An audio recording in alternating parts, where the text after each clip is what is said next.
কি গো তোমার কাছে আমার একটা প্রশ্ন আছে। বলো কি প্রশ্ন? আচ্ছা বলো তো, বউ মানে কি? বউ মানে এটা সোজা প্রশ্ন। আচ্ছা, বউ মানে হচ্ছে বট গাছ।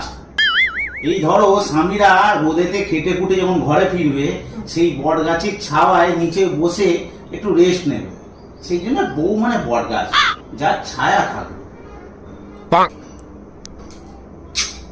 তার মানে আমি তোমার বটগাছ, আমি তোমাকে ছায়া দিই। আমি কখন বললাম তুমি আমার বট গাছ? তুমি তো আমার খেজুর গাছ। তোমার কাছে কাঁটা আছে কিন্তু ছায়া নেই। মরণ! যাও না, কোন বটগাছের তলায় তুমি ছায়া পাবে। আরে ইচ্ছা তো হয় নতুন বট গাছের কাছে যাব, কিন্তু হলে কি হবে, আমার কি আর কাঞ্চন মল্লিকের